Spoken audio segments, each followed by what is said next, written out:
Michael Woods, EF Education First-Drapac, clinched a breakthrough result in Liège-Bastogne-Liège by taking his first-ever podium in a monument classic, a performance which bodes well for the future. After turning professional at 29, the Canadian has faced a steep learning curve to catch up with his rivals. But at the finale in Doyenne, Woods proved that he was more than capable of taking on some of the top classics racers of his generation as he edged out a remarkable second place at Doyenne. Already very active in the closing kilometers, Woods started onto Romain Bardet's wheel as soon as the Frenchman moved away after the Côte de Saint-Nicolas. The two caught and passed Jalvin Endert, Lotto Soudal, when they reached the crest of the Doyenne's climb, having combined well on the run and "we worked well together," Woods later told Cycling News. "We talked a bit, Bardet was like, les, and that was inspiring because he's a guy who's podiumed on the tour. He's a courageous rider. He definitely got me going and made me believe we'd stay away. We went pole for pole until about 500 meters to go, then Bardet pulled through super hard and tried to drop me, but I knew then that if it came down to the sprint, I'd have a shot. So I took his wheel and sprinted for the line." Woods was, he agreed, still pinching himself at the result to believe that it could all come together so well. "Certainly, this is a cool moment." Woods placed 7th in the Vuelta a España last year, and 9th in Liège, which were in themselves breakthrough results for the Canadian.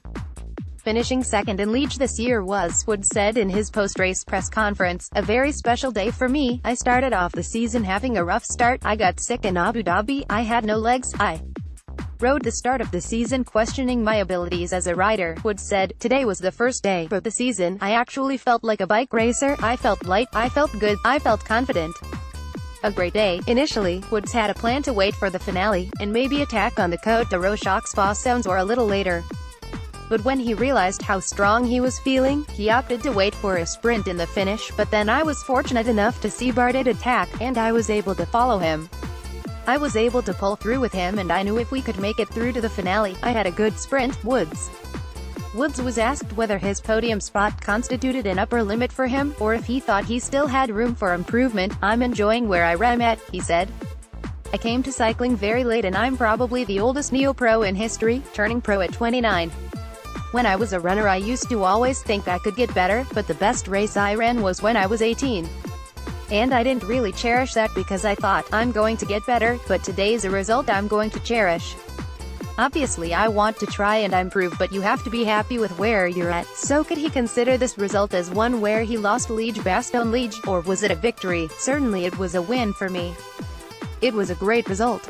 I've still yet to win a big World Tour race, and that's one of my goals, but I raced the best I possibly could," Woods said. Bob Jungels is a phenomenally strong racer and he deserved the win today. Looking at his achievements so far, Woods had no doubt in calling his Liège performance the finest of his career to date. "This is the best result I've ever had in my life," he said. "The Vuelta, and placing 7th there was a great result. I'm proud of it, but I wasn't in contention to win. But today, I was at the front of the race. I was there." Download the Cycling News film the Holy Week. Rent $1.99 USD, or purchase $4.99 USD from Vimeo on demand. You can watch the trailer below, with options to buy or rent at the end. The Holy Week from Cycling News Films on Vimeo.